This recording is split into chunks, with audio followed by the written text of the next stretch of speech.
I am Bonkers the Bobcat, the first and only official Toon detective. I started the Toon division of Hollywood PD in Toontown. You want him as Deacon? I'm Bonkers. I'm Bonkers the Bobcat, the first Toon detective in Toontown. Is that Deacon? Yes, Yeah, that was it. Hey everybody, Jim Cummings here. Welcome to my podcast, Toon'd In with Jim Cummings. We have a great guest for you today. But before we get to that, make sure you like and subscribe. Our podcast has partnered with the largest Comic-Con in North America, Fan Expo, the Juggernaut. We're touring all over North America live, so get your tickets and come be a part of the live audience. It'll be fun. Go to fanexpohq.com for the tickets. We'll see you in a city near you, or a little bit away, but you can drive. And with all that said and done, sit back and enjoy today's episode. And as always, thanks for tuning in to Toon'd In with Jim Cummings. Welcome back, everybody, to another episode of Toon'd In with Jim Cummings. I am producer Chris, joined as always by the legend himself, Mr. Jim Cummings. How are you doing today, sir? And a good morning to you. It's yet another day in paradise. It sure is. Ain't it the truth? We have a very special guest for you today, but before we get to that, I just want to make some quick announcements. If you didn't know, what we're doing the podcast live in partnership with Fan Expo this year. That's right. You can actually come and see us record the podcast live, and it's been going great, hasn't it? Yes, it has. I really like having a ball. Yeah, I really like the energy that it brings when you do it live. It's a little different. We still try and keep the same format. Yeah. But, when there's audience engagement, you guys can come up and ask questions and everything like that. It's been cool. We just did the cast of Ed, Ed, and Eddie. Yes, all in three Philadelphia this past weekend. It was very rewarding. It was. There's some funny guys. A lot guys. of Eds. Yeah. A lot of special Ed. Well, including you, because you're, Ed in The Lion King. Well, that's true. Yeah, that's true. I forgot about that. Wow, 4 Eds. Who'd have thunk it? 4 Eds on one stage. You got to check it out. And I'll just give you the dates for the rest of the year, with more to be added, to be sure. But the next one coming up is in Chicago, Fan Expo, August 14th to the 16th. Following that is Toronto, August 27th to the 30th, followed by Dallas, September 11th to 13th, and San Francisco, November 27th to the 29th. Be there. Yes, be there. There'll be a nose count. If you want to get tickets, you can go to fanexpohq.com. You can find all the information there. And there's more dates to be added, possibly Anaheim in a couple weeks here. Possibly Anaheim, so check that out. All right, without further ado, our guest today is a very talented man, on-camera actor, voice actor as well. I think you may have had more voices in Star Wars than any other actor. I don't know if that's true. But there's so many. There's a few. But I mean, there are a lot of people who have a few. Yes. Well, you have more than James Earl Jones. I mean, some that got Hamill guy. Right. Well, Hamill's been around as well. He hides his voice in certain Star Wars projects. He's in there. Oh, yeah. But before we get into it, let me at least say your name. The incredibly talented Sam Witwer joins us today. Thank you so much for being here. Thank you very much. Thank you. How are you doing today? Doing good, doing all right. I was driving around Los Angeles and I was like, it was a little bright and I was a little bit like, I want this drive to be cool. So I put on the Beverly Hills Cop soundtrack. And LA is never cooler when you're driving around without. Yeah, that's true, huh? Yeah. Was that the Neutron Dance? Was that? Well, there was that. I didn't go as far as Neutron Dance. You know where I was living? I was living in the sort of action beat. You're the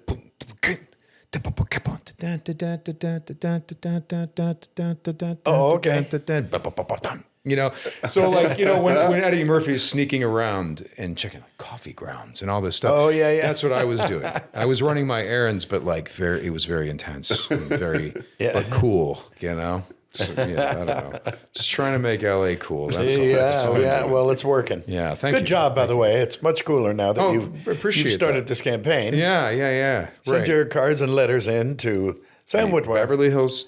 That's right. That's all. You just need the Beverly Hills Cop soundtrack, and your LA can be as cool as mine. Well, speaking of cool, one cool thing I learned about you when I was doing my research for this episode is that you're in a band called the Crash Tones.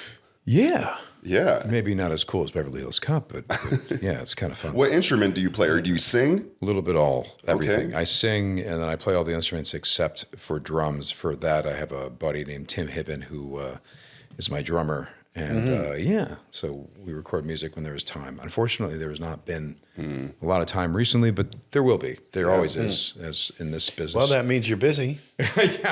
yeah. We like busy. We like busy. We do like busy. But then when we're busy, we go, if only I could be not so busy. And then when we're not busy, we go, oh, God, what is going on? Yeah, right. Do Grass things. is always greener. Do you have that actors thing? You get done, you wrap one series, you wrap one shoot, you wrap one this, that recording session, you go, oh, now what? Now what? I mean, you're dug in. Oh, no, I'm that guy. You're there. I'm the guy who whenever you're on a set or whether you're in a studio, you're recording, whatever, and people are like, hey, what's next for you? And I'm the guy who goes, nothing. Yeah. And then the day that ends, I'm sometimes lucky enough to be a next thing. I just never know what it is until I do it. So So hey, what's next? As if there are actors out there who have this vast planned out thing. Yeah. I find myself to be, at least for the past few years, it has been wall to wall, but never in a way that I can predict, you know, like, so whenever hey, what's next for you? I'm like, I think I'm unemployed. Well, I think that's when people pull out the old, I got some projects coming up, but I can't talk about them. I can't talk about them because I don't know about them. I don't have them, strictly speaking. I have not gotten hired, but I got all this stuff. I can't really talk about it. But I'm always gratified when that's true. Every now and then that's true. Yeah. Like they had this thing for Hondo Onaka. I wasn't allowed. My Star Wars guy. Yeah. I wasn't supposed to talk about it. And all I did was talk about it. I just told everybody I could. They didn't make you sign an NDA? They did. I just didn't. I did, but didn't work apparently. I could still speak. And you just for Hondo, you just did a whole refresh on the ride. Yeah, that'll be cool. I like to see that. Have you? What do you think about that? The ride? When you see, well, not just the ride, but I mean, being part of that whole universe because you're all over. That's got to be great. I'm a huge Star Wars fan. Me too. For me, I'm just like, yeah, sure, I'll do stuff. Yeah, Doing my research on you, I'm like, I was intimidated because I was like, I don't even know if I can talk about Star Wars. Like, you're just going to correct me on everything. I'm not that kind of nerd. No, but you really are. Like, you know so much about Star Wars. It's actually so cool. And I heard a story about you, like, literally, like, correcting, the... I'm going to use storylines or the Filoni. characters. Much is made of that story. This is something that me and Ashley Eckstein, I think, talked about years and years ago. And what needs the context that people need is that Dave has corrected me countless times. So the story needs to be recontextualized as like, I got him once. I'm very proud of that. I got him once, but he got me a million times. Do you mind just telling the story for the people? And I assume you mean the incredible Dave Filoni. Filoni. Yes, thank you. Yeah. What happened was it was the first time I was working on a Star Wars project for him. And there was this wonderful scene between Anakin Skywalker and the ghost of his mother, Shmi Skywalker. And he says to her, I have a wife. I want you to meet her. And they did this wonderful take. And Dave was about to move on. And I raised my hand. I didn't know Dave. I didn't know any of these actors. And I was the new guy. So I said, hey, Padme and Shmi met in Phantom Menace. I don't think he would say, I want you to meet her. He'd say something else. And Dave was like, of course they did. Right? Because the thing is, you're moving so fast on these things. It's a thing that fans don't understand is that when you are going that fast and you haven't had a lot of sleep and you're moving, like everything, whenever I'll see some criticism of something and I'll be like, I happen to know the people that did that.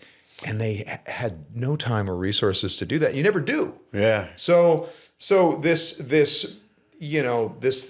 continuity error he would have discovered it, 10 minutes after he got back to Northern California. He'd be like, oh man, what was I thinking? Like, because these are scripts that were given to him. That was the newest version of the script, this and that. He was powering through it that morning and going, okay, let's direct this. I've made the same types of mistakes. I've made some really if they let me do what I wanted to do, it would have been a disaster. And then Brad Rao or Dave Filoni or Matt Micknovitz would say like, no. When we did Maul and this episode and this season 4, this is what we established. I'm like, right, of course, So it's a vast continuity, and everyone is working really, really fast. And the best you can hope for is that you just have a bunch of people around you who are going to watch your back. Yeah. Yeah, well, he does. He does. Yeah, he does. Well, I bring that up as a compliment to you because if you're not a fan, you would have never noticed that. If you were just in there, for the paycheck or the job or whatever, if you weren't really invested in the universe of Star Wars, then most likely you wouldn't have noticed. My theory is that's why Dave liked having me around, because he's like, oh, he's a fellow nerd. He really likes this stuff. But he's. There is no one that I know of that knows Star Wars better than him. That's right. It's very no apparent kidding. because he would do these things. You'd get ready for a record, and you remember this, and you would stand up in front of the cast because sometimes you show up at a job and they give you your lines and like say these, and you're like, great, what does this mean? What does anything? Just say it. It'll be fine. Context. Yeah. Say the words. You got to have context. Yeah, and Dave would never do that to us. Dave would stand up and he would perform like a Star Wars monologue describing exactly who these characters are, what they want, what are you doing, what's your purpose in this story, why is this story important for young people today, what does George want to get out of the story, what does George want from your character? And he would just weave this extraordinarily exciting narrative right in front of you that by the time he was done, we were like, oh my God, let's record. We're so excited. You would just get everyone so excited about what we were doing. Yeah, he's got very passionate. Did you have that experience, Jim? Yeah. He's extremely thorough. Yeah. Like you were saying, he'll say, well, of course, now you're going to be going down and you're going to be seeing, 2 Wookiees, not Chewbacca, these particular guys are from the southern side of, and I'm going, okay. And I don't, I took from it what I could because half the stuff I didn't know what he was talking about. But I was just so impressed with when somebody's that into something and they have all that in-depth knowledge and they impart that to you. And then what's nice is, Dave has his counterparts in the audience because you go to conventions. And, I'm sure you've had the same experience. Like, well, in the 14th episode, in the second chapter of the 14th, on page, I don't know what page it was on in the script, but did you really mean that? And I was like, what the hell are you talking? Sure. Yeah, I didn't know what they're talking about. Right. But I do, you betcha. Yeah. And I admire that. I admire that attention to detail because God is in the details. Yeah. Right? Like they say. And it's not only detail, it's enthusiasm. He has an infectious enthusiasm for Star Wars. Oh, yeah. And so when he would get into those, I mean, dude, I was shooting some show that I will not name because they wouldn't answer a single question about what my role was, why was I there, what was this meant to be, and what does any of this mean, which is not that usual. I've been lucky to work with people who will actually answer those questions and be like, oh, he wants to do a good job, so let's talk about this. So I was on this show and they were just like, say the words. The words seemed utterly inconsistent. They didn't, and nothing really gelled for me on that. And then I remember flying home because Dave needed 3 pickup lines for me for the finale of Clone Wars. Wow. And he walks out of the booth or the behind the glass and he goes, okay, Sam, so where we last, because we'd already recorded this episode. He's like, so you'll remember where we last left off. Your character's going through this. He's having these nightmares. He's doing these. And he just goes into this huge Star Wars monologue to prepare me for 3 pickup lines. And let me tell you, there was once he did your prep for you. It's like you didn't have to prep at all. You were just excited. Yeah. You knew exactly what he was aiming for. And he was excited to be there. You were excited to be there. And those lines for Star Wars fans out there, that's what resulted, because we then started riffing on something. And then me and Dave came up with the whole, you're all going to burn, we're all going to die, you don't know what you're doing. It's Maul trying to be the guy in Body Snatchers, being like, you're next, they're here, you're next. Oh, yes. He has a moment like that in the end of the Clone Wars where he's trying to warn everyone that the end of the world is coming. But that level of excitement was gifted to me by our director, Dave Filoni. So I truly love the way he does that. Yeah. Dave, if you're out there, We love you and miss you. Hire us again. Okay. he's not busy at all. Yeah, to watch. I imagine. Well, since you mentioned Maul, you've been playing that character, voicing that character for 15 years now? 15 or 16 years. 15 or 16 years. And now you have the new show that just came out, Maul Shadow Lord. Yeah.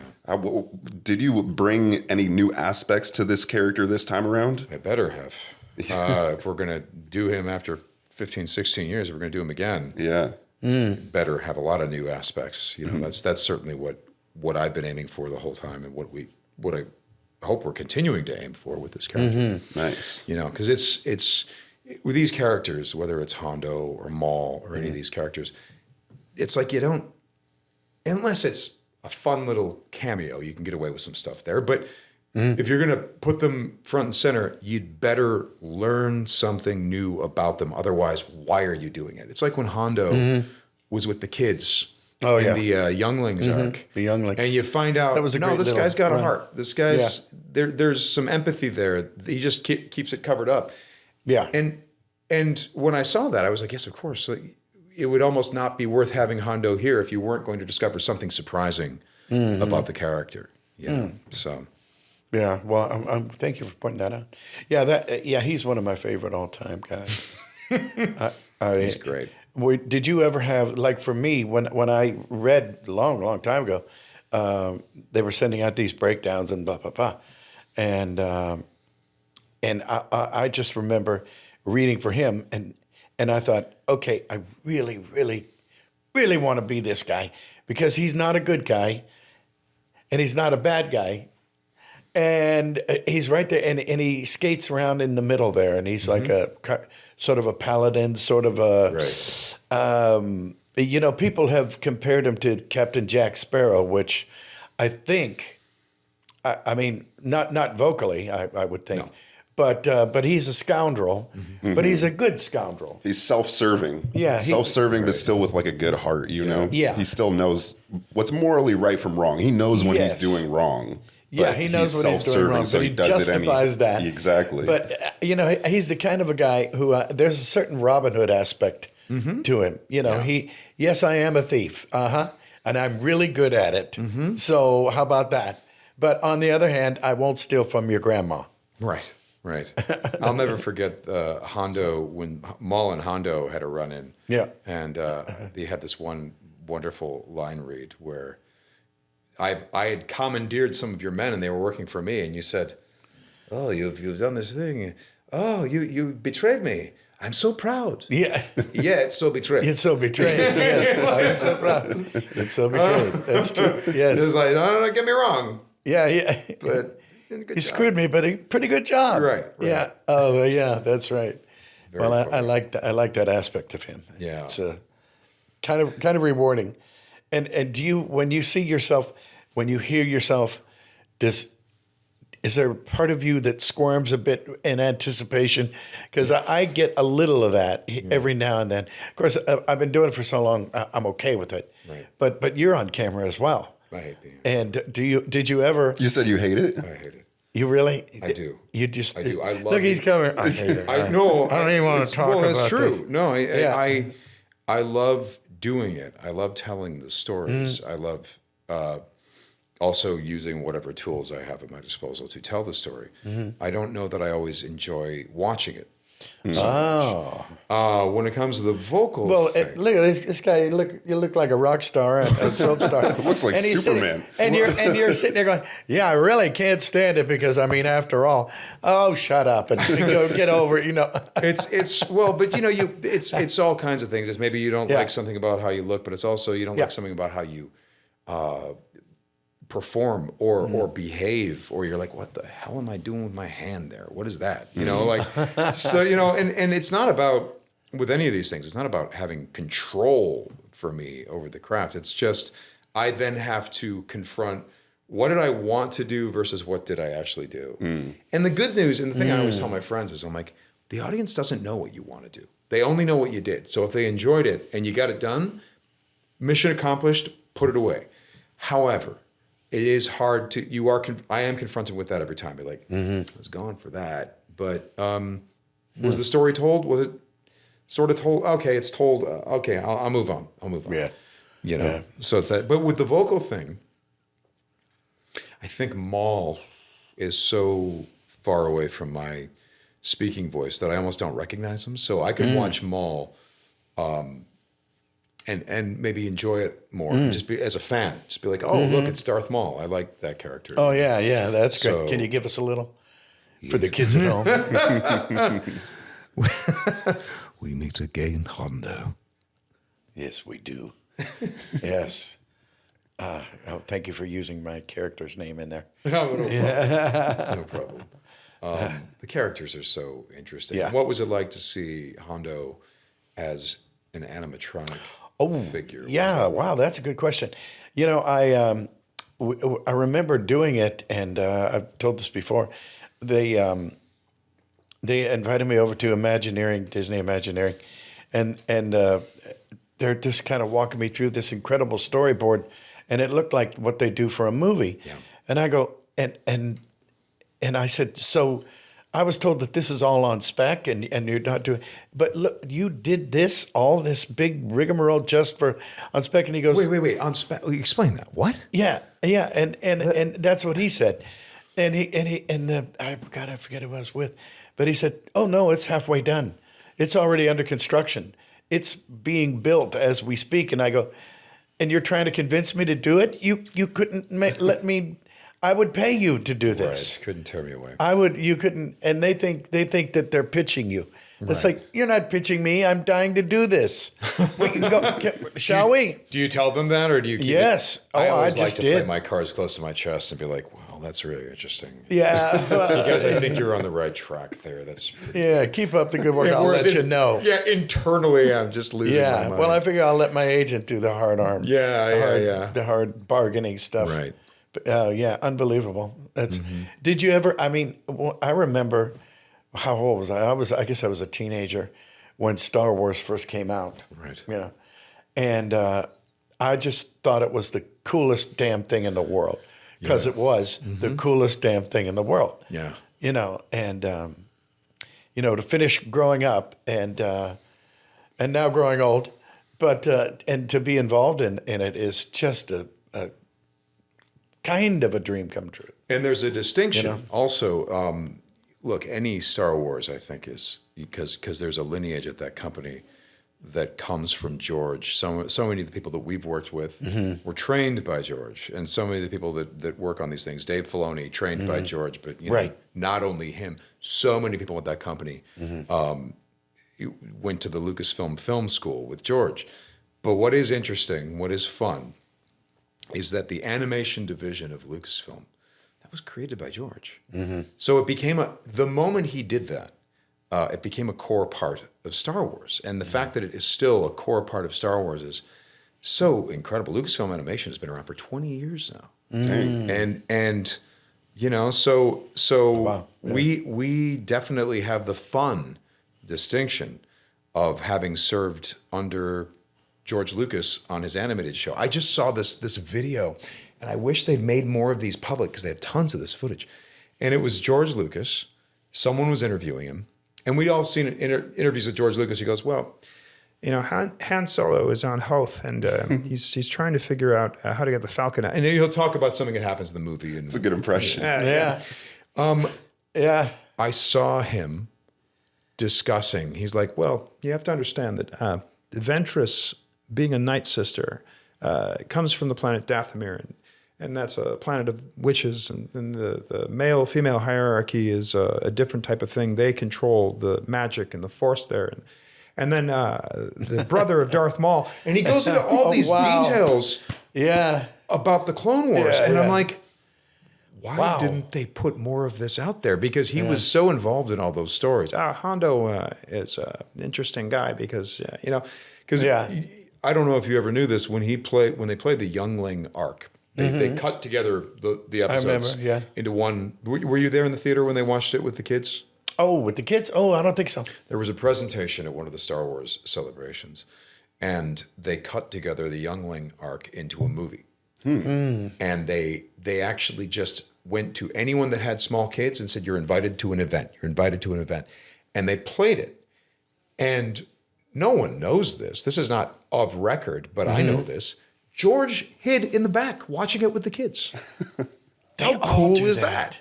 I found out that's a common practice. George, For producers and everything, they sneak around and go in the back. he was in the back. He wanted to watch it with the kids. He wanted to see what they thought of these younglings trying to traverse a galaxy far, far away, and with Hondo in the middle of it. And well, if you didn't know that, you know that now. Wow. Yeah, That's good stuff. it's so cool. But yeah, he loved it. George, I believe, wanted to be an animator. So animation. I think he went to USC. So he's basically a failure. Animation. Yeah, he failed spectacularly. Spectacularly so. By failing, he changed the world 17 times over. Yes, exactly right. But it is interesting to think that people like George Lucas or Walt Disney or whomever, animation was a core interest. And in fact, when you watch, say, the prequels and stuff, I mean, it had better be a core interest because some of those characters are, in fact, animated. That's what they are. Yeah. And, you know, a large chunk of those prequels are actually kind of animated films, the clones and the droids and the creatures and all that stuff. So, you know, I never had a chance to ask George, although I had some nice run-ins with him. I never had a chance to ask him what he loved about that so much. But people did sort of share with me that for him, who, you know, he had to spend years and years and years making these films, but with the animated thing, he could put an idea on the table and within a year start seeing that be finished. And that was, I understand, a real thrill for him, being like, wow, look at that. Yeah. You know? Wow. Yeah, well, I was just about to say that makes sense to me because I feel like animation is like a very direct outlet of your imagination. Right. You know, even with, you know, cameras and different mediums, there's still, you know, the lighting and there's a whole lot of other factors that you have to consider and able to, in order to be able to bring a vision to life. Yeah. Animation is kind of, you know, it's like direct. It's a direct link, you know, especially when you're doing it by hand. Of course, people do it by, you know, computer and everything these days. Our show is all of the above. You know, the matte paintings in our show are real matte paintings in real life, real paint on, you know, canvas or glass. You're talking about Shadow Lord. On Shadow Lord, yeah. Where our matte paintings are real matte paintings made in the physical world that we we photograph. You know, some of the pyro effects are, I think, are. There's quite a bit of live action photography that we sneak in there, a spaceship or two, and then when it comes to the character animation, I'm a consulting producer on the show, so I get to flit around like a butterfly between these different divisions and bother them, and what it's sort of resulted in is I get to hang out with the animation department and shoot reference, not with the idea that I would dictate what it is that they're supposed to do because they've been animating Maul successfully for 15 years, but it's throwing more ideas into the pot. Wow. Being like, have you thought about this? I'm like, you know, I come from live action, so that's great. You know, so when they will choose the scenes, there will be key scenes. They're like, we'd like to know what you would do with this. So they would send me off. They'd give me direction. We'd talk it over, and they say, we want this, we want that, we want that. And they'd show me the animatic, and then we will shoot reference. And what's fun is how they mix and match. I'll be watching a Maul performance and be like, oh, that little thing he did with his eyes right there, that was something that we came up with when we were doing the reference. Okay, now that's interesting. Oh, they did a really cool thing there. Oh, that's totally different. Okay, there's a little thing that we threw in there. Oh, wow, yeah. So it's just adding more ideas to the... Nice. Well, that's nice. It's really fun. fun. God is in the details, right? Sort of. I mean, kind of, yeah. That's everyone on that show has been thinking way outside the box in terms of how we make that. You know? Wow. So well, and then you reap the harvest. It's a beautiful thing. Yeah. When it works, it's a great thing. It's just, you know, with Star Wars, the standard is sky high. So oh my God, do you feel like there's a pressure there then? Always. Yeah. I never. When we were well received, I had to be reminded by our producer Athena Portillo, who you probably know from, you know, she's our fearless general. And she had to remind everyone, like me and Brad Rao, who is the head of the show, the showrunner, filmmaker extraordinaire. He's the Dave Filoni of this show. Dave is the George Lucas of our show. Yes, that's right. He created it, so he hands down the big ideas, and then Brad and his directors implement that. And then the writing team is led by Mac Michnovitz, who goes way back with us with Clone Wars and all that stuff.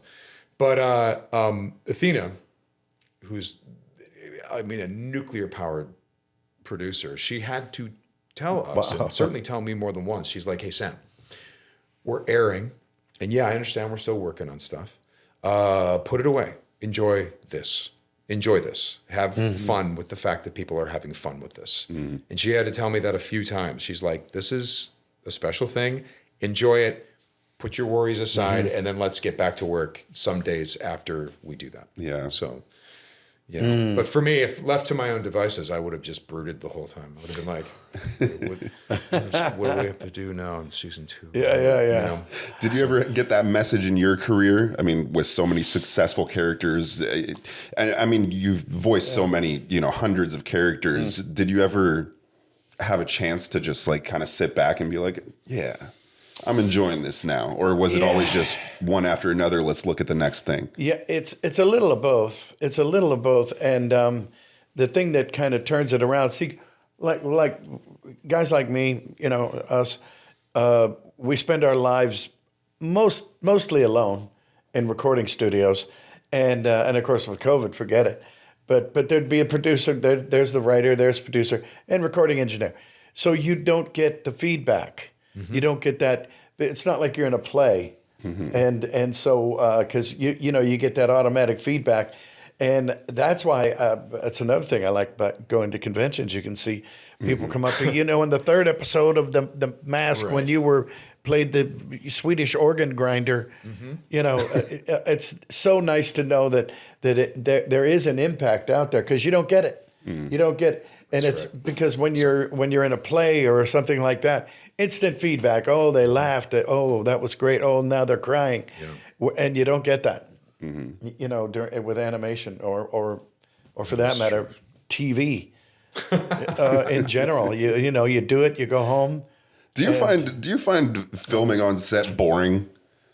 I'm an actor myself. You said you don't. I know you're being facetious, but you don't like acting. But I just think it's hard. I was a theater actor in college. I really was in love with theater and being on stage and everything. Yeah. And I remember when I got my first TV role, I remember sitting in the green room like, oh my God, this is just like waiting all day. For hours, Can we do something? Like, every team has their turn, the grips, lighting, camera, get everything set up. Rehearsal is literally like, not every case, but it's like sitting there reading your sides to each other. It's not really performing. I've had moments where the tedium made me ask myself whether I enjoyed it or not, but I did come to the conclusion that I did. The mass of professionals that are all doing their job and creating the image and lighting it and making sure that everything is heard. And there is something really exciting about that energy. And there is something exciting about the whole, hurry up and wait. You're waiting. And they're like, okay, good. All right, we need you to cry now. Showtime. And action. Oh, okay. And when you see actors that can pull that off and do whatever performance they need to on wait, and now, it's exciting. I actually absolutely love being on a set, provided it's a good group of people. And I've been it's lucky. a challenge, isn't it? Yeah. I've been lucky to work with mostly really, really nice, great people. And if they're funny, then you're dead because between all the setups, you're just cracking each other up. Those are, if you're a regular on a show, those days are anywhere from 16 to 18 or 19 hours typically a day. Right. And if you're like one of the leads, you're there every day. So if you have a good group of people, then at least you have some sort of social life because you're talking to people while there's setups happening and you're kind of living a little bit of a life on that stage. But I've done shows that were so all-encompassing that my brain identifies the set or the locations as having really happened, and I kind of was that person. Yeah. And on some level, I know the difference, obviously, but like it's a little bit like, there were certain sets that I'm like, that was my home. Lived there. It's a place that I lived. So I know exactly what you mean. yeah. I know exactly what you mean. I worked crew on the CW's Arrow, Green Arrow, for a couple of years. Yeah. And it got to the point, you've worked in Vancouver, on Riverdale and a couple other series, if I'm not mistaken, up in Vancouver.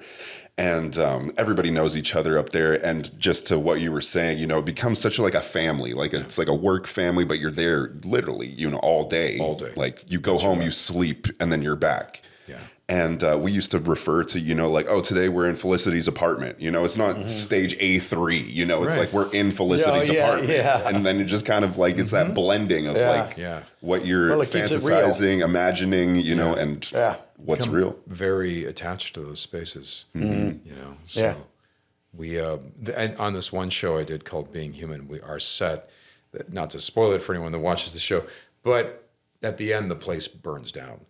So I remember we toured the set after the art department had their way with it, where they burned down chunks of it. There were green screens where you were supposed to be able to see through the wall and stuff like that. That was traumatizing to walk through that set and be like, no kidding. Lived here for years. This was our apartment. This was now it's burned down. Yeah. And we're going to shoot some scenes on this burned down set, and then they're going to take down the burned down set. That was surreal. It was rough. A little rough. And that's after how many years? How many years did that show go for? It was 4. Yeah. It was 4 years. And those days were so very long that we lived there.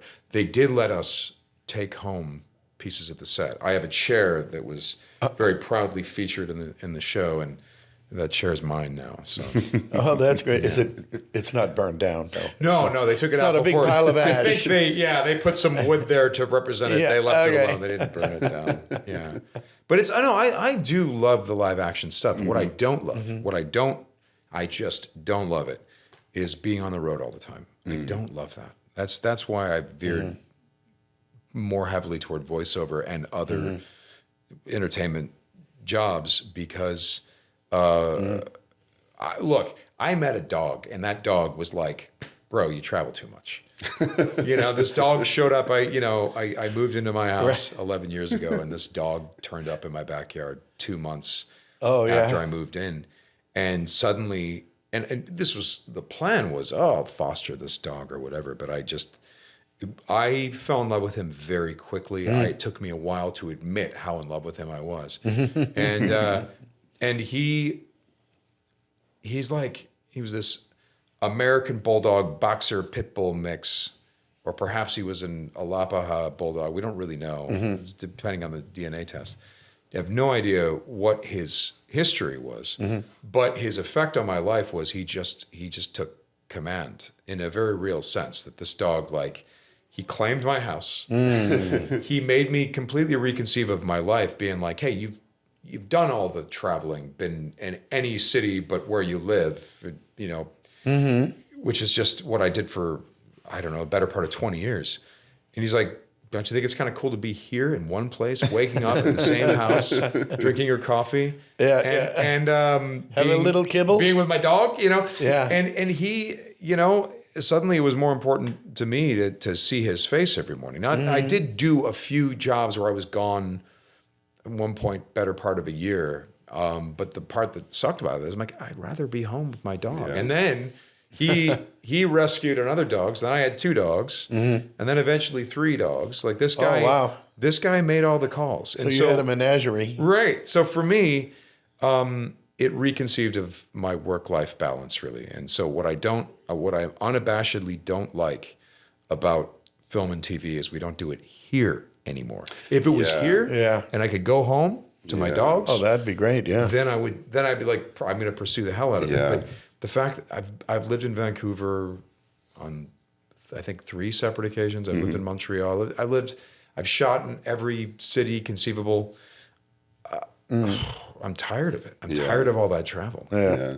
I always say I completely agree. Like LA is not really like a film and television city anymore. I really think it's more of like a social media city now. Is that explain it to me, because I don't know what LA is. So, I know that I played the I don't know what nobody knows what LA when is. I came to this realization, I did a little like skit for a YouTube channel a few years ago. And I show up to set. This is during COVID, so yeah, a few years ago, still counts. And I show up, and it's an entire soundstage. And I was like, oh, this is interesting. You know, I thought like maybe they rented it out or something. No, this one YouTube channel owned the soundstage just for their one channel. Wow. And that was like eye-opening to me. I was like, oh my God. And then another time I'm driving down Sunset Boulevard, and I see a billboard for a YouTube channel. And I was like, I've never seen that before. You know, and you walk down Hollywood Boulevard, you go to Santa Monica, Venice, wherever, West Hollywood, you know, the night scene, it's all influencers. You know, that's like who's in the VIP. That's, I mean, when I was a teenager, you know, running around doing my thing in LA, like it was always like actors, you know, it was always actors or musicians. That's right. And you know, now you go out at night and you see people, you know, doing street interviews and, you know, and that's all the, you know, attraction and what people want to be around. And at least in this city, in my opinion. Yeah, boy, it's so true. And it's something that wasn't even there before. No. Oh, yeah, it's a brand new thing.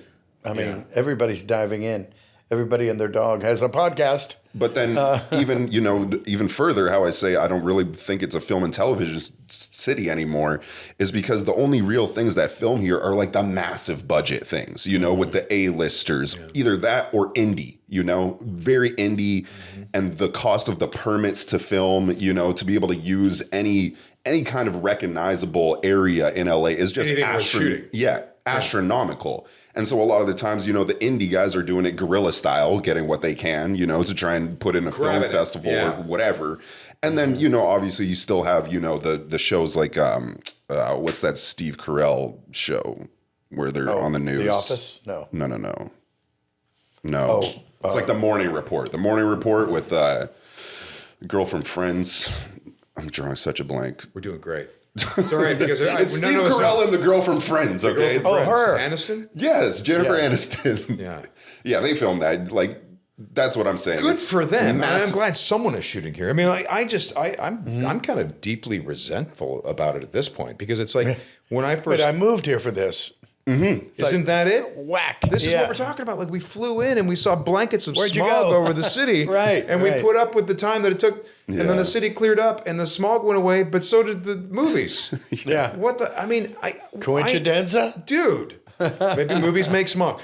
Exactly. We need tax credits. That's what we need. Everybody just goes wherever the tax credits are. I'm that's true. actively angry about it because the thing is that I mean, when I was conceiving of being an actor, the idea was I would live in Los Angeles and maybe go from show to show. And I had that experience for just a few short years, and then suddenly I was in anywhere but LA. When did you get that urge in you as like in your childhood or adolescence? When did you know that you wanted to do that?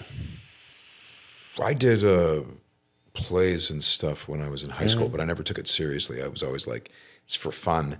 I was coerced into auditioning for Juilliard, and that's what gave me the first idea of, okay, well, maybe there's something that I can pursue here. Well, you must have impressed somebody. Not a bad school. Well, I think the reason I got in is that I wasn't trying to impress anyone. I guess I was just like, I'm just some kid. What are we doing here? You know, I had like long hair. I think that irreverence got me far.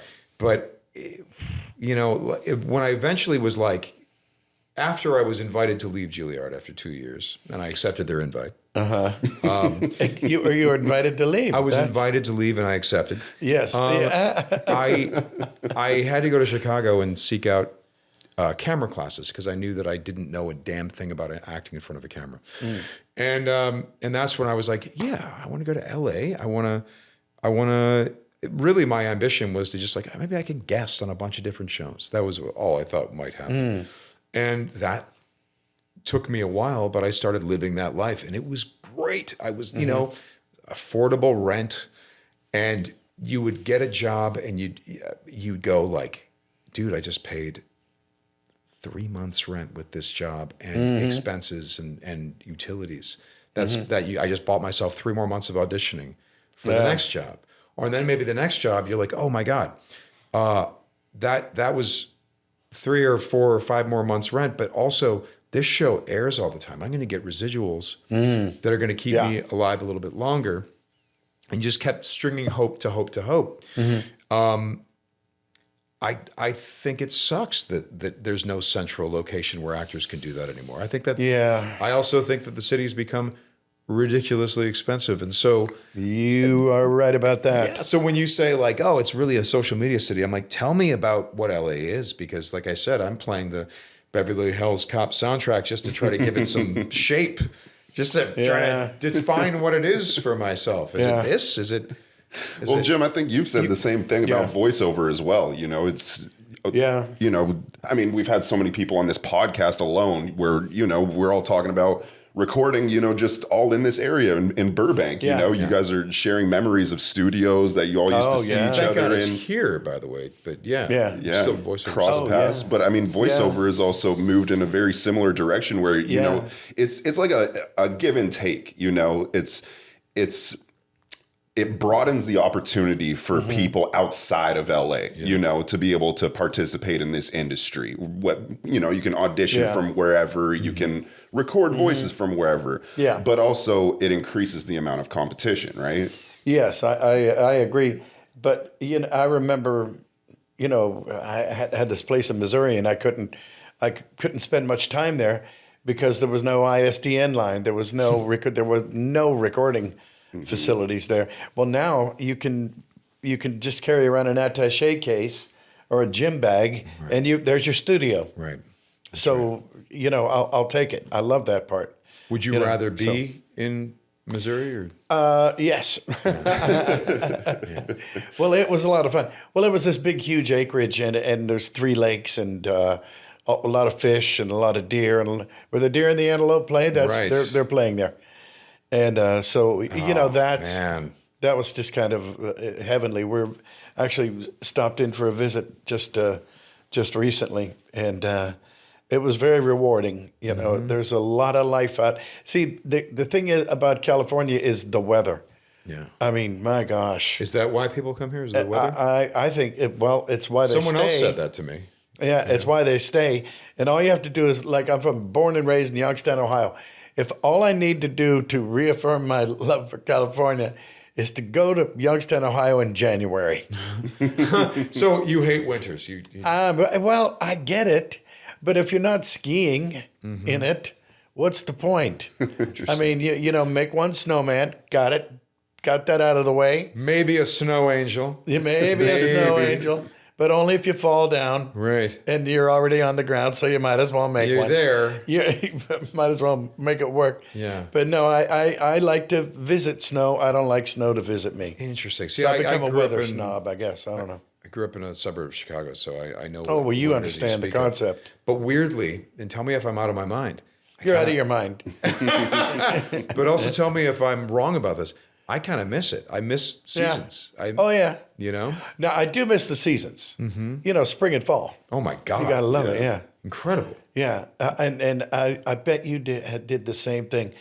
When, you know, you're in 3rd grade, there was this thing that when the leaves started to turn, you had to go out and pick out a really, really good one, then take it back home, put it on wax paper. Then you fold it over very carefully. Then you put a towel on top of that, and then you iron it, or you have your mom iron it, and then you take it to school. Look, mine's orange. That's right. And yellow, and it was wonderful. Yep. And I do miss the fall because just driving around through Mill Creek Park, for those of you who know where that is, both of you. And it was just, I miss the seasons.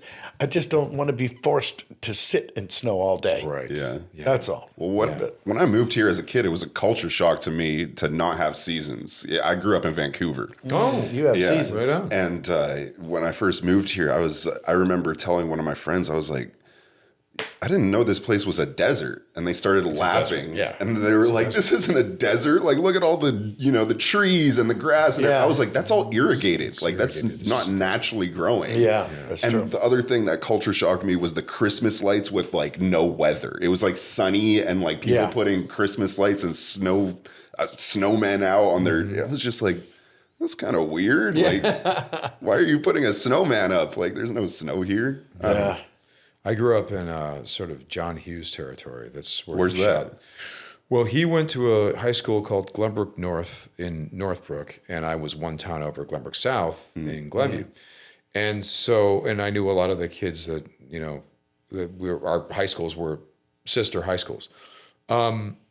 So if you think about Home Alone or Ferris Bueller's Day Off, 16 Candles, any of those movies, they were all shot around there. So that's that's what it looked like, when I grew up. So when a John Hughes movie came out, I mean, it helped. The Breakfast Club High School is within a mile of the house that I grew up in. Oh, wow. Yeah, it's like a police station now or something like that.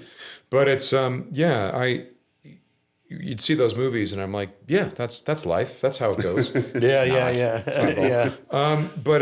But yeah, I do miss the seasons because I felt like feelings felt different in every different season. Yeah, Whereas, that's true, isn't it? Yeah, I think so. Like, name an emotion. There's a variety for that in fall, in winter, in summer, in spring. And plus the smells. Oh, I love the smells. Autumn smells a certain way. Not smells like bad odor, but it's got its own fragrance in spring. Yeah. Obviously, So yeah, I know what you mean. I know what you mean. I will say this: if I hadn't grown up in Chicago, I found myself so cold on so many sets for whatever reason. The luck of the draw. The jobs that I've gotten, they're like, hey, you're gonna, it's like Vancouver. Yeah, I was just about to say, well, Vancouver. It's 2 a.m. in Vancouver, and they're like, we cleared out this patch of street. You're gonna be laying there naked, and we're gonna get all these shots. And I'd just be shivering the whole time. Or like I remember this one time where we were shooting something, and there was all this snow, and then but it was supposed to be not at that time of the year, so they cleared out an area of the alley and pretended it was warm. and I'm wearing like a button-down shirt. Yeah. And I'd never been so cold in my life. And I remember thinking like, wait a second, hold on, but I'm from Chicago. I should be able to weather this. And I was like, wait, no. In Chicago, I spent most of my time in the winter indoors, not outside, not for 15 hours. Yeah. And so I remember drawing a bath for myself afterward. I was so cold. And I'm laying in the bath, and it's like 4 a.m. or 5 a.m. I'd gotten home. I'm in the bath, and eventually I'm like, something's wrong. And I feel the water. I'm like, the water's cold. And the reason it was cold is my body had leached all the heat. My body was an ice cube. So I had to get rid of all the water, draw another bath. Oh, Jesus. And because it had gotten in there. It was, I know what you First mean. batch was just defrosting. Oh, God. It was, I know what you mean by it can be unpleasant, but Yes, it can. if you have heating, if you're lucky enough to do that, I think there's something wonderful about coming out from the cold into a warm house or apartment. Yeah. And like, how's it going? And eating. Oh God! Being from Youngstown, I can remember going down and stoking because we had a coal furnace when I was wee little. Took years, and then all of a sudden we had this magic gas furnace that produced heat. But you would have to go down and boy, we're boring the hell out of certain people out there. and you'd have to shake the thing to get the clunkers out because the coal would not. And you guys don't even know what the hell I'm talking about. But the coal doesn't burn completely. It just turns into clinkers, and then you got to grind those up, let those fall, put in more coal. And then you go stand over the heater and you burn your feet. And when your feet are burning, you have to leave. So it's either you're freezing your ass off or being burnt. Okay, so you see, maybe this is why I liked winter. I didn't have the coal experience. I missed that. Oh, yeah. There was heating. There was heating. And I didn't have to worry about it. Always I think a good thing. The only thing we had to really do is just like make sure the water's running a little bit so the pipes don't freeze. Oh, yeah. There's that. I remember that. Yeah. So, but maybe, what if here, the interesting thing is I've played with in my head of like, what if I moved back to Chicago and see if I could work remotely or something like that. And I wonder if I went back, if I would just be like, oh, I'm a wimp. I can't handle this anymore. Because I used to, when I was in school in New York, we would be going from building to building, and we were doing movement classes and voices, speech, all this stuff. So we were always like in sweatpants and like a tank top, or like we were in pajamas the whole time. But my classmates would put on their jackets when they would move between buildings, and I would just be going, and I'd be wearing like just a tank top, and they're like, "How are you? It's there's snow. How are you so okay with this?" I'm like, "I'm only outside we're from that building to this building is 4 minutes walk. It's not a big deal." But you get past the threshold of, stay out there for 20 minutes. And these kids 40 are minutes. Yeah, but they're from Florida, so they really don't know what the hell you're talking about. That's right. So I had some resistance, but I wonder if I still have the resistance. Yeah, I have a resistance to going there. to the cold. You've built up a resistance to, no, I'm not doing that.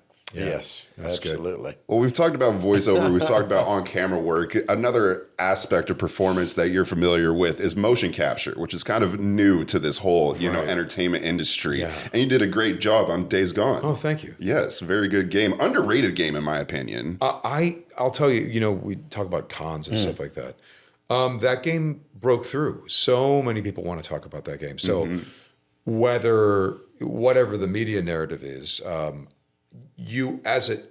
when we do jobs, you lay out the pictures from all the jobs, you learn real quick what's broken through and what hasn't, and what people care about, what people remember years later, all that stuff. Days Gone is one of those. People all want to, bring their game or they bring the stuff. Yeah. It's, we're talking about, the craft, the life, the whatever we're talking about.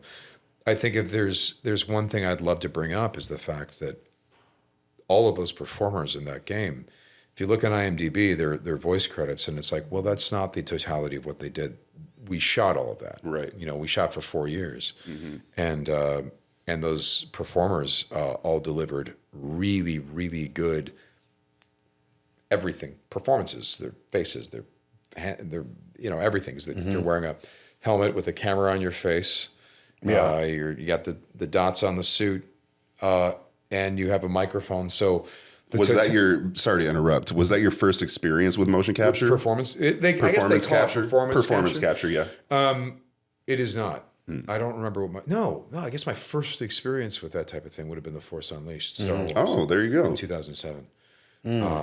Very primitive by today's standards, but that's what they were doing. And it was this weird thing where they were like casting for a Star Wars video game, but they wanted my headshot, my resume, and all that, and reel. And I'm like, why? Why would you need my reel? And because they're like, well, they're going to make it look like the actors, and they're going to use performance capture to capture the performances, and that's the theory. The theory is, and I'd never. This was like maybe the first time this had ever really been done in video games. They do it all the time now. But they're like, our theory is that the actors are linked with their likenesses, are linked with their movements, are linked with everything. So we're going to try to bring that actor more into the process. Yeah. So, and I'm very grateful that they did that, because that was my intro to Star Wars on that. Did you ever work with David Collins? Yeah. With who? David Collins. Voice actor, but also sound designer, musician. I don't think so. Yeah, he was in fact, you know what I'm going to say? I'm going to venture to guess. I'm certain he's probably directed you. He was working at LucasArts at the time, and he was the lead sound on Force Unleashed, but he also he snuck my headshot under the pile so that I'd get an audition. Wow. Okay. So, not so Go, bad. Dave. Yeah. And he's on Shadow Lord. He's the lead sound there. He's also a character. He's Spybot. He's the oh, no way. The jerk droid who Maul loves very much. So yeah. Wow. Know friends are important in this industry. Yes, they are. Yeah. Yeah. Well, I'm sure you know Frank Welker. Know of Frank Welker. I don't know him. I know of him very much. Well, he's an amazing guy, and he one of the coolest things ever happened to me came directly from him. He was in for a job, and he was giving it hell, and he's known for his sound effects, his animal sounds, he's everything, water dripping sounds, yes, anything, and he said, well, And he's like the only guy who would have even thought of doing this, and he told him, he goes, well, I'm not, I'm really not feeling this. I'm sorry. I don't think I'm your guy, which it said no one ever. Right. And he said, you know what? Just a shot in the dark here. Why don't you call Jimmy Cummings up? See if get him in here, give him a shot, and see what happens. And so they did, and I went in there, and all I did was for about an hour or so was laugh, and it was for Lion King. Oh my God! And that's how I got into Lion King. Oh my God! Yeah, and it's Welker just handed that to you. Yeah, he just said, "Oh, here." and I went, oh, you freaking kidding me? So I sent him roses and champagne and just all this, I mean, it really is one of the things one of the landmarks in my life, in my career. Crazy. That's insane. And all I did was laugh. That's incredible. Yeah. Yeah. Oh, and it also led, because, I'm kind of known, I guess, as a singer. And without him, I also wouldn't be in the soundtrack, because I sang "Be Prepared" God. for Jeremy Irons. See, for Thank you, Frank, again. yeah, Megatron. Yes. For people like me and a lot of the younger actors in Clone Wars, our generation, it was always a thrill when we would sort of cross paths with you or Corey Burton or whomever. We would just be so. I was just like, oh my God, the real guys are here, because we're just the pretender kids, we're not doing yet. I don't know about that. But Thanks. I certainly, I've snuck into, I never had an opportunity to sneak into one of yours, but I've snuck into sessions with people like Corey Burton, where I'm just like, I'm hiding out in the back, just watching. What's he doing? How does he do that? Yeah, So he's amazing. Yeah, I mean, it's for me, the voice acting thing was always like, how do you get into that club? How do you do that? And now I feel like I'm maybe I'm not a voting member of the club, but I'm in the club sort of a little bit. Sure. Oh yeah. But I was always just so astonished, because all of those characters, that's our childhood. Dude, I adventured with you. You were Minsk in Baldur's Gate. Oh yeah. I spent a lot of time gets a kick out of that. I'm really glad to hear that. Oh, for the eyes, boo! Yeah, go for the ice boo. Get the hamster of justice. Wow. He's shown up. I'm I guess, somewhat of a D&D historian. I've written some books on it. Minsk shows up in supplemental material for the tabletop game. Really? Yeah, he's a famous character. That's But it's so for me, it was always just so very, very cool to see you gentlemen come and go and do whatever. And it was very, very cool. I regret greatly that I was in I think I was in Montreal when we were doing our episode of Clone Wars, so I don't think I got to actually work across from you. But I certainly cursed your name in the spirit of you when Maul was shaking his fist at Hondo. Yeah. Because I knew I knew your character. I knew exactly who I was dealing with. Yes. So, but because ultimately, when you do it right, you have all the actors together, and Of course. Oh, you bet. Yeah. I so prefer that. Yeah. And you can all kind of tell. Oh, you can. Yeah. When they're all in the room. Yeah. Because otherwise you end up doing every line like 4 times, just in case it doesn't fit following the line before, and just in case it doesn't fit for setting up the line, the next line. Right. So you have to cover all the bases. Whereas if you get, which I really love, having the whole cast in the one big room, do it all together, and it's like doing a play. That's right. And then it's organic. As they say, it's much more organic. It just feels better. Yeah. It does. It flows. Yeah. You can just tell. Yeah. I don't know. It's true. It's true. It's on Shadowlord.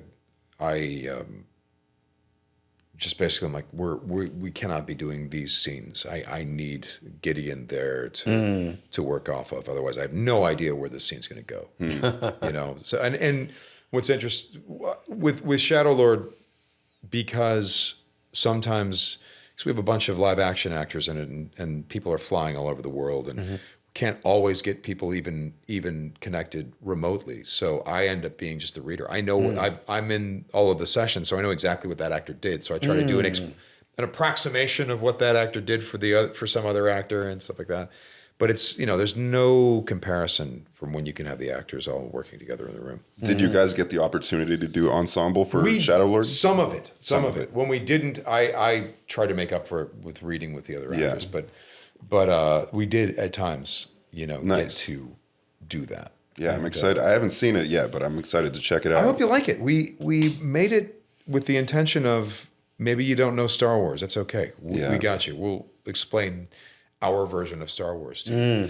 Yeah. One question I wanted to ask you on the subject of Maul, just the character, was, if I'm not mistaken, you were the first person to give him a voice, correct? No. Incorrect. Shoot.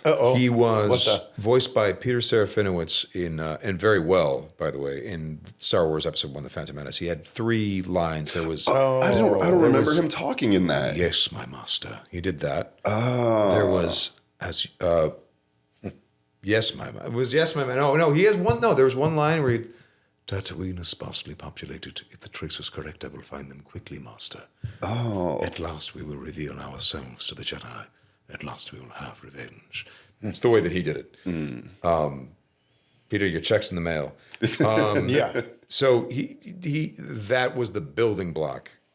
That was the foundation for what my character... So did you work off that voice to develop... My character, you needed to believe that was his voice 10 years before you met him. Because he went through a whole awful experience for 10 years, and you meet him 10 years older. So we thought there was some wiggle room there. Was he doing time?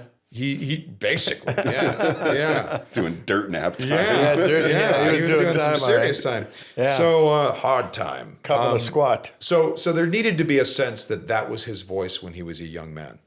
And specifically that was his voice when he was going, yes, sir, no, sir. You know, yes, sir, no, sir. He's just standing on ceremony. And then me and Dave devised that his actual voice, that if you get him eating Doritos and sipping on Mountain Dew in a basement playing Contra, he might be like, oh, come on, this game cheats. What the, you know? That's a good visual. Damn your eyes. He got very specific there, you know, longing for the basements of my youth, I suppose. Yeah. Did you know you were always going to do this? When did you know? When did you know? That's a better question, perhaps. I wanted to be an actor, but like I said, I thought I would just sort of like go from... Well, now wait a second. There was Hold on. You did a lot of plays as a kid. Grade school. Was, but it was always for fun. I never took it seriously. Wow. So at some point there was some notion that I would, how did this all work? I guess on some level I was always, I had the belief that I'm like, no, I'm going to get some really cool experiences. I'll get to do some movies. I'll get to lead my own show. I'll get to do all these things. Somehow those things came to pass. I don't know if it was lucky guess, but certainly luck had a lot to do with it. I'm not one of those people who goes, you know, I mean, I worked really hard and this and that. And I climbed the ladder and I worked hard. And this, like, you think you worked? Oh, really? Yeah.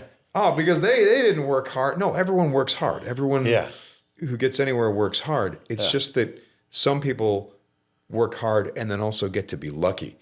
And I'm one of those people. So I don't take credit for the entirety of what's happened for me. I've been very, very fortunate to be in the right place at the right time at several occasions. Yeah, there's nothing wrong with that. You know, Harrison Ford, of all people, was asked, he said, what do you, it was one of those Entertainment Tonight things, and they said, so to what do you contribute? I mean, were you just dedicated and this and that? Because, I mean, you know, Indiana Jones, Han Solo, oh my God, could you be any bigger? He goes, no, I was just lucky.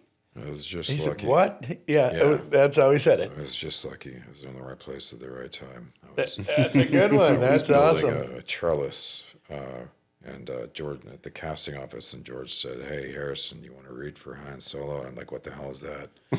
Yeah, He was the reader. that's great. He was the reader.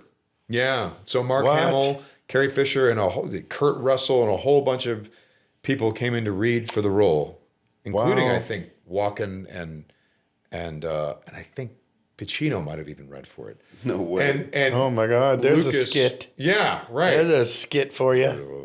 Okay, so Michael Corleone's here. Great. Yeah, that's really good. But Harrison Ford was the reader.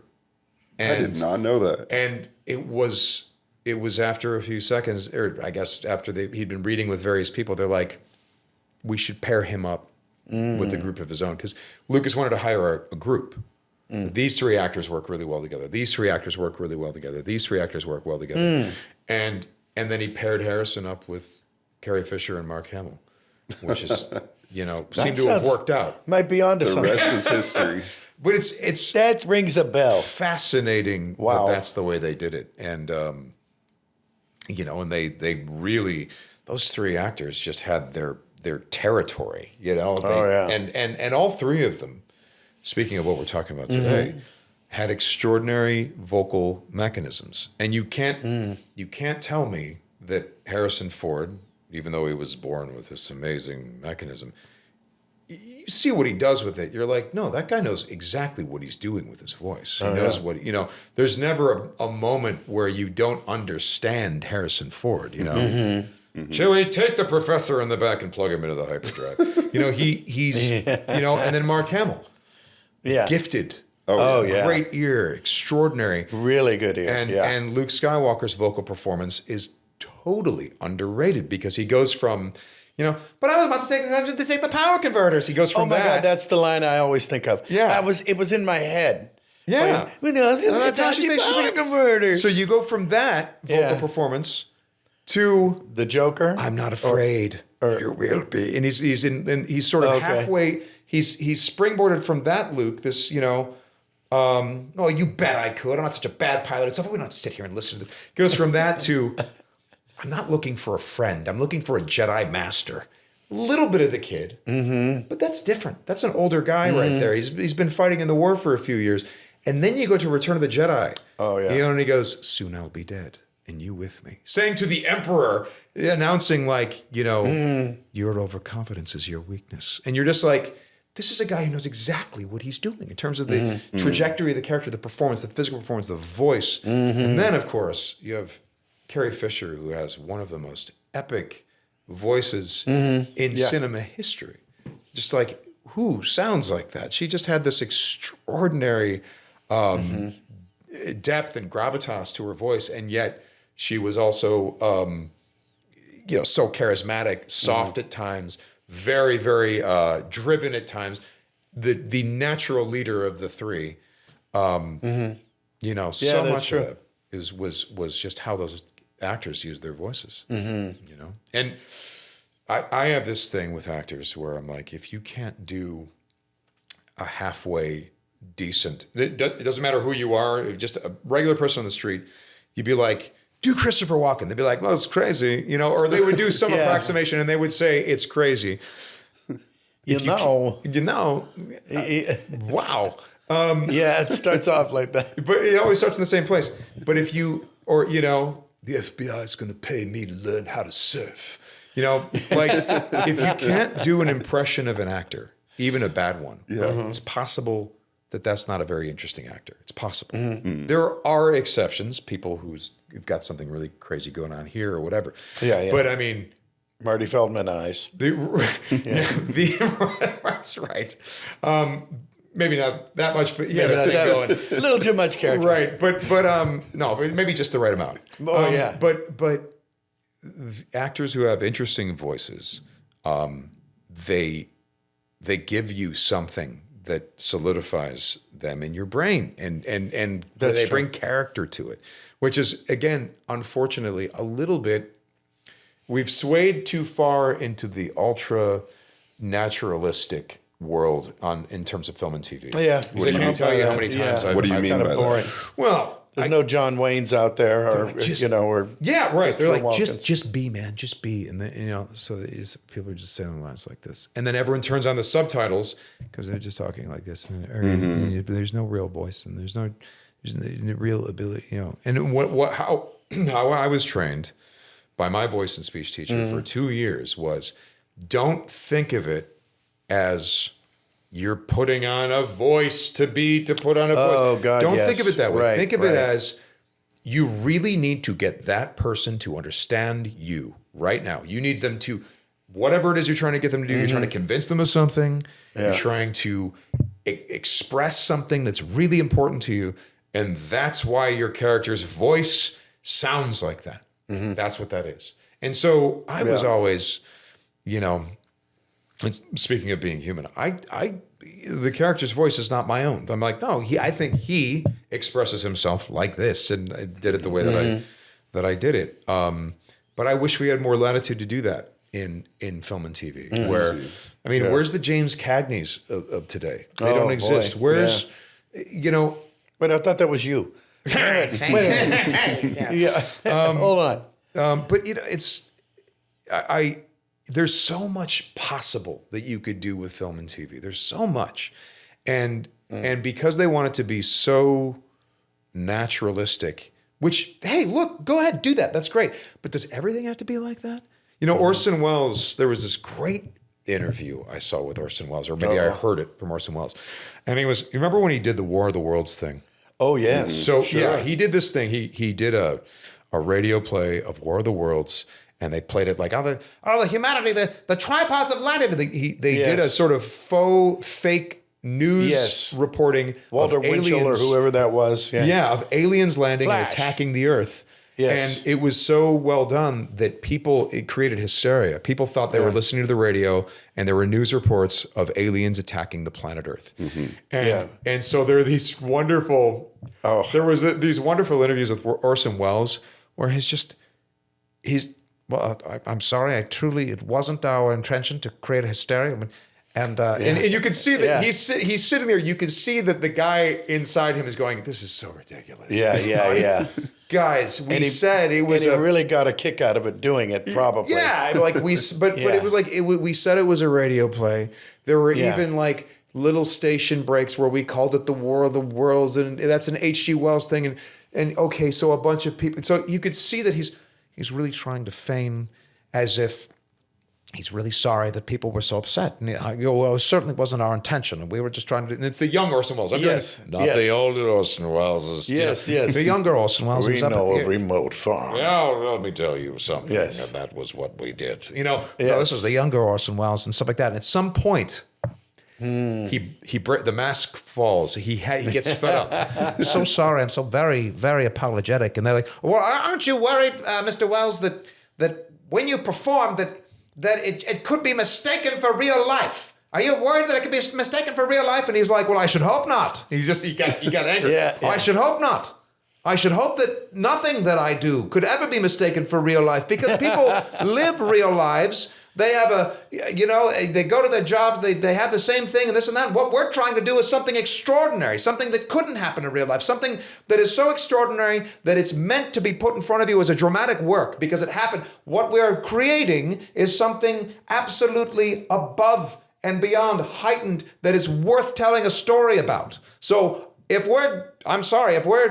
people are mistaking us for real life, we've really failed. We've absolutely failed. He's just like, he's fucking had it. He's like, but I love that right point back at it. Yeah. The point of view of like, no, like if we're telling a story, we're not going to tell the story about a guy eating cereal and that's it. Something extraordinary has to happen in order for that to be worth telling a story about. That's so true. So that's where I come from. I often I've had directors have to, maybe pull me back a little bit, and, and look, I really do love the very internal, subtle. I love that. I've done that. I became good at that.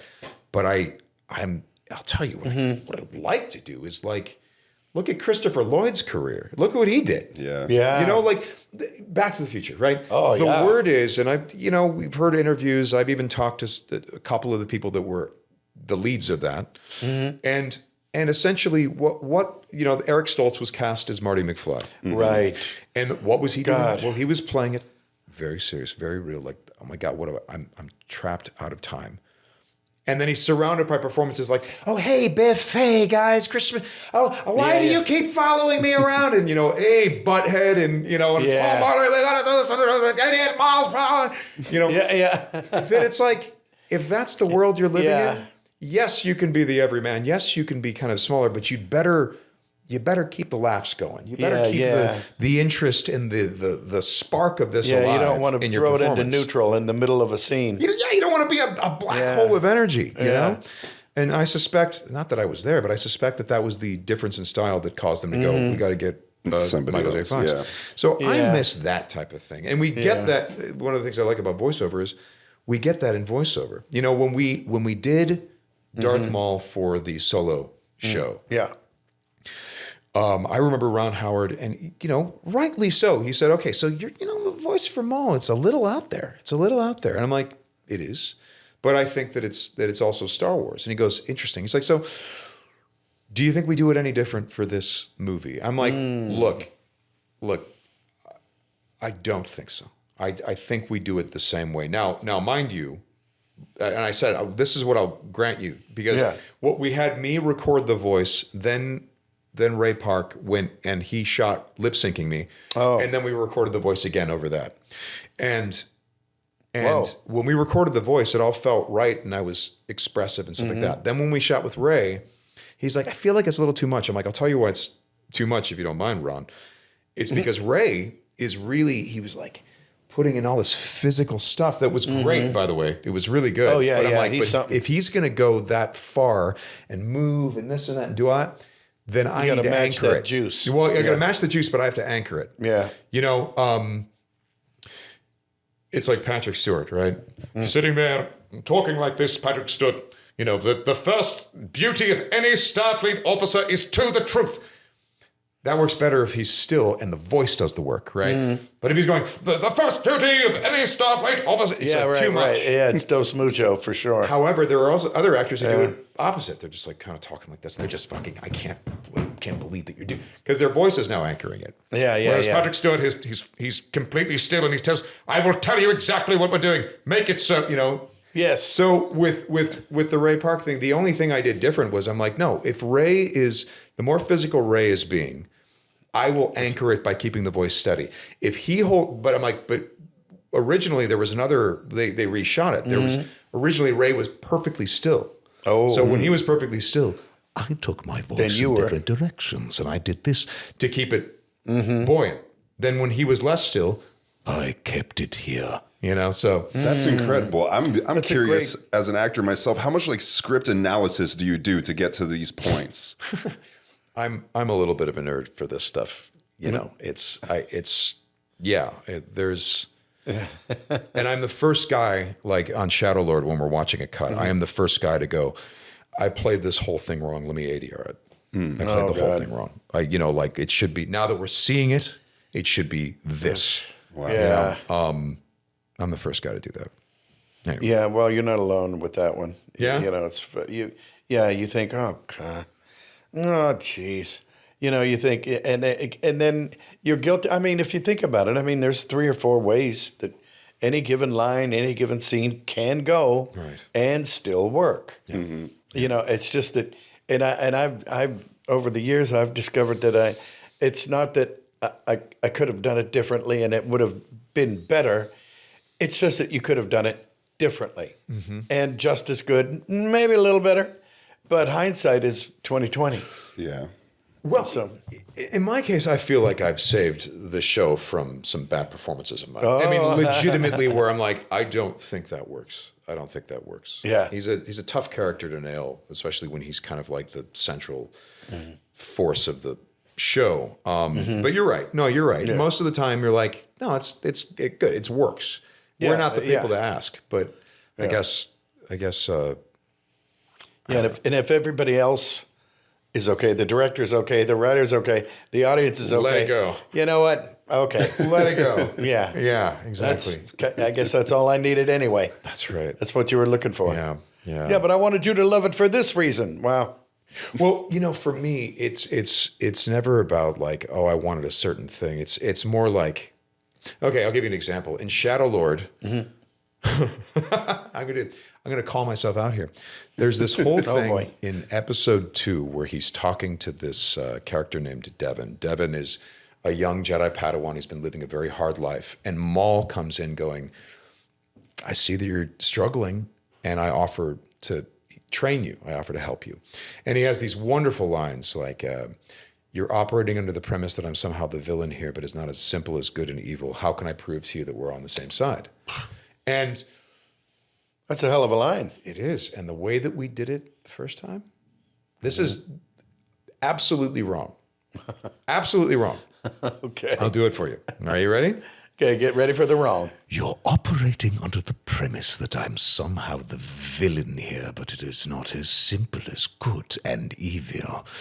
How can I prove to you that we're on the same side? And I was like, how did I ever think that worked? Because, he's saying I'm the that villain. he's not the villain. He sure sounds like the villain to me. Yeah, that's what I was thinking. I was like, what am I doing? I went to Brad. I'm like, Brad, what have I done? And so we did it again. We did it because we were trying to You had figure to out. defang the line. Yeah, we were trying to figure out who this character was specifically for this show. So we were bracketing a target, doing all kinds of stuff. And where we ended up with was, you're operating under the premise that I'm somehow the villain here, but it is not as good as it is not as simple as good and evil. How can I prove to you that we are on the same side? And I'm like, now I buy him. Now I buy him that he's Yes. trying to communicate Yeah. with this person. The other one, I'm like, what is he doing? Yeah, he was hiding. He was hiding something. Like, what is right? Like, mustache twisting. Yeah. Just Yeah, I like- was going to say very like cartoony. so right? yeah, there are legitimately things that I have caught in my own performance that I'm like, I have steered us toward oblivion, and I must now ask us to do it again. So yeah. Well, don't be too hard on yourself. Seems to be working out. It can always not work out. It can always you can always mess it up, I think. All right. Well, I think we're to the point of the. Oh yes. Oh, sorry, I didn't mean to interrupt. No, go right if you had ahead. something I to say. know I agree. I think we're at the point of the show where we do a little game. I don't know if you know this game or not. It's a little voice swap, that game that we do. Oh, my God. If you're up for it, Sure. I'll explain how it works. Yes. So Jim will start off doing a voice line of one of his characters. Let's say like, I don't know, Darkwing Duck, so I'm the terror that flaps in the night. And then you will repeat that line, but in one of your character voices. So like Maul or Palpatine or whoever. And then we'll switch back and forth a couple times, if that sounds good to you. Sure. Let's do Yeah. it. Sound good? Okay. All right. Let's think of a good one here. Well, why don't we do a Star Wars crossover with Hondo Yes. right off the bat? Yes.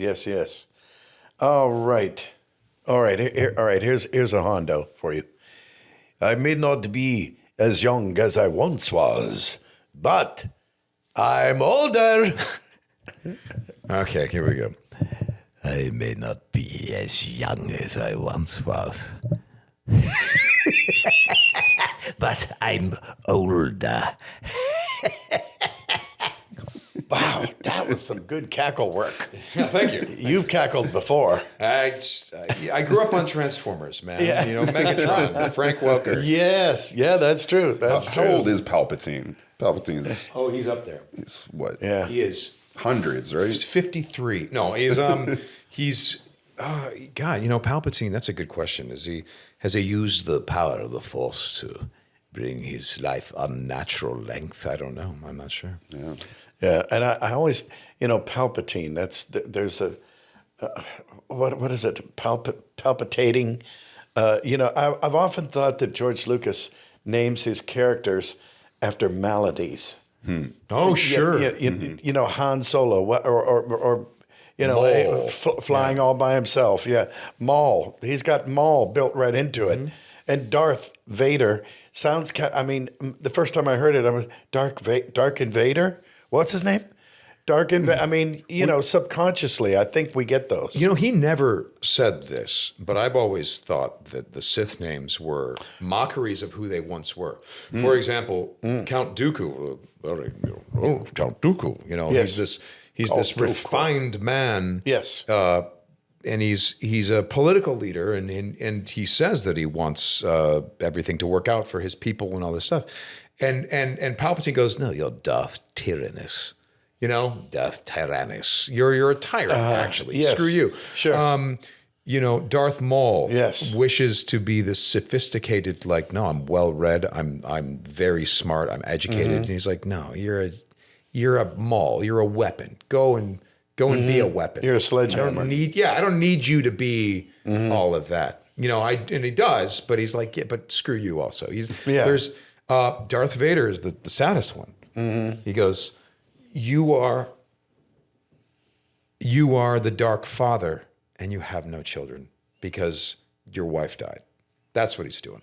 Going, never forget. You're the father. You're the childless father, and live with that. That's that's going to give you the sadness, the anger that you need to do my bidding. I always felt like Palpatine named his apprentices, or even, it even happened to Palpatine, that he's very refined and he does all of these things and he takes care of these people and he's a wonderful politician. He's the Chancellor of the Grand Republic. But his master is like, "No, you sneaky. You're Darth Sidious, you sneaky." Yeah, Sidious. Yeah, like it's got Insidious written right into it. I mean, Oh, and then of course his master, who used the midichlorians to save. He could keep people alive that he cared about, and it was all about life and keeping the people he cared about alive. But his name is Plagueis, which is quite the opposite. So you're like, so I think that they had a way of sticking it to their apprentices when they named them.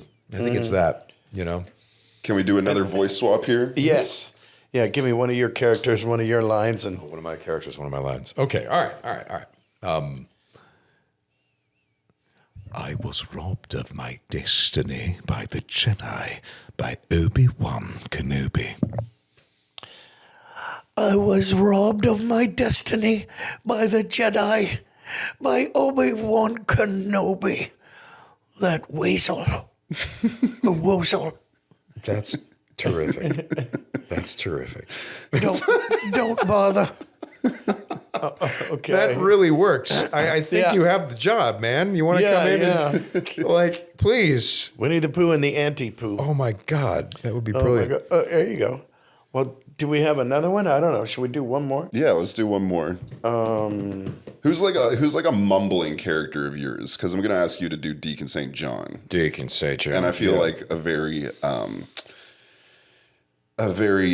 something that characterizes him a lot in the game. He talks to himself. Yeah, talking to himself and mumbling. And Well, I don't. who would you think?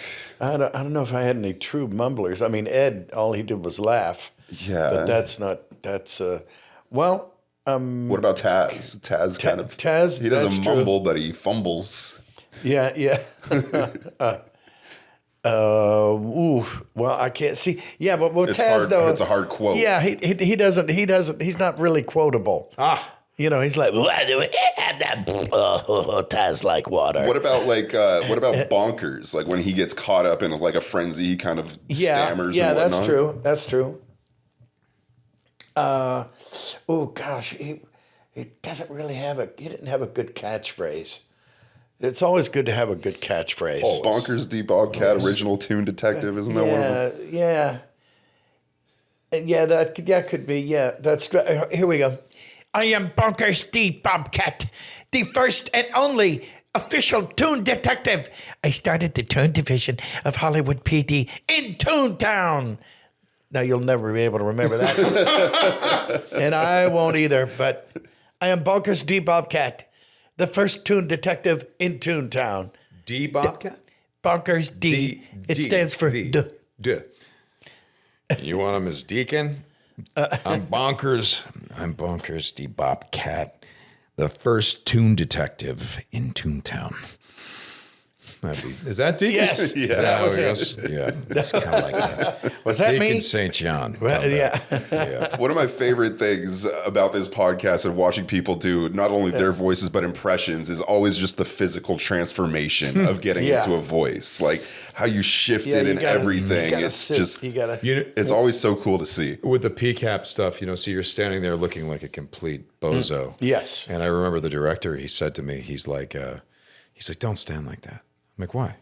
You look really goofy. And I'm like, look. And I pointed at the screen, and the screen had all this gear, and he's a biker. He's a biker. And he's like, Okay. And he's like, oh, you actually don't look like a tool at all. And that looks really good. I'm like, thanks.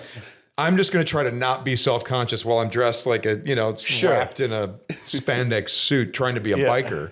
Yeah. But, because you could practice the swagger and the move while looking at the screen. But Because yes, for anybody who doesn't know, they're showing your render to you on a screen. they're showing a roughed-in version in of the character. stage, yeah. Yeah, and John Garvin was hilarious on that because he'd give the kind of direction like, okay, why did you do it like that? Oh, perfect. But he was But he meant he meant was it. sincere. He meant it. I'm like, oh well, and he's like, no, explain it. You to weren't me. being chastised. Explain it to me. Yeah.